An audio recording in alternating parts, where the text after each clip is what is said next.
Radhe Radhe family. तो कैसे हैं आप लोग। आज हम फिर से आपके लिए श्री कृष्ण जी की नई कहानी आपके सामने प्रस्तुत करते, जो आपके जीवन में काफ़ी ज़्यादा महत्वपूर्ण है। महायुद्ध की शुरुआत से पहले दुर्योधन को एक विकल्प प्रस्तुत किया गया। उसके पास या तो भगवान कृष्ण खुद हो सकते थे या फिर नारायणी सेना, 1 मिलियन से अधिक सैनिकों की एक शक्तिशाली सेना। भगवान कृष्ण की शौर्य और शक्ति को अनदेखा करते हुए दुर्योधन ने विचार किया कि संख्यात्मक अधिकार उसकी विजय की गारंटी देगा। क्या उसे पता था कि उसे क्या प्रतीक्षा कर रही है? नरक के 3 द्वार होते हैं, वासना, क्रोध और लालच। परमात्मा को प्राप्ति के इच्छुक ब्रह्मचर्य का पालन करते हैं। एक ज्ञानवान व्यक्ति कभी भी कामुक सुख में आनंद नहीं लेता।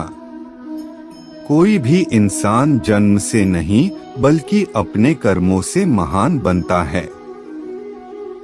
जब युद्ध विस्तार में आया तो भगवान कृष्ण ने अर्जुन और अन्य पांडवों को विजय की ओर प्रेरित किया। उनकी अद्वितीय युद्ध योजनाएं और अर्जुन को सिखाए गए रणनीतियां इतिहास की सर्वश्रेष्ठ मानी गईं। इसीलिए श्री कृष्ण के वचन न केवल गहरी ज्ञान रखते हैं, बल्कि युद्ध नीति में महत्वपूर्ण मार्गदर्शन के रूप में भी मान्यता प्राप्त करते हैं। ये अमूल्य सुझाव आपकी मोटिवेशन को उठाने और आदर्श में आपको प्रेरित करने के लिए अत्यंत महत्वपूर्ण होते हैं। मनुष्य को परिणाम की चिंता किए बिना, लोभ लालच बिना एवं निस्वार्थ और निष्पक्ष होकर अपने कर्तव्यों का पालन करना चाहिए। जिस तरह प्रकाश की ज्योति अंधेरे में चमकती है, ठीक उसी प्रकार सत्य भी चमकता है।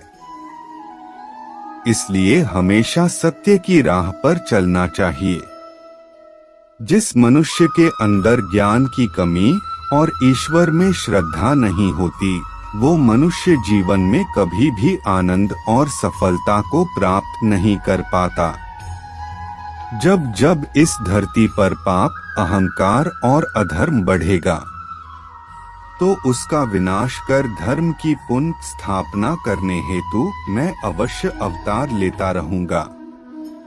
वह व्यक्ति जो अपनी मृत्यु के समय मुझे याद करते हुए अपना शरीर त्यागता है, वह मेरे धाम को प्राप्त होता है और इसमें कोई संशय नहीं है।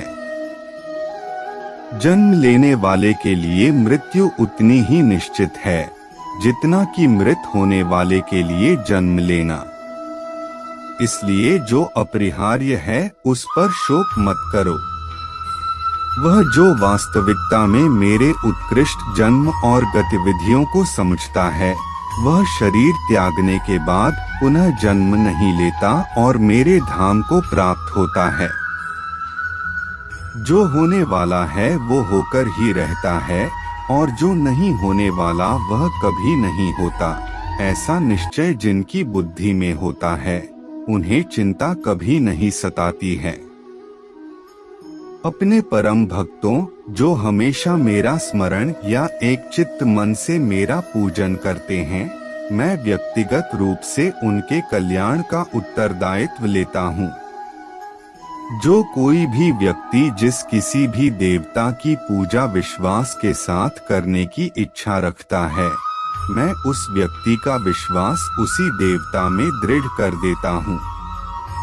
अच्छे कर्म करने के बावजूद भी लोग केवल आपकी बुराइयां ही याद रखेंगे। इसलिए लोग क्या कहते हैं, इस पर ध्यान मत दो, तुम अपना कर्म करते रहो।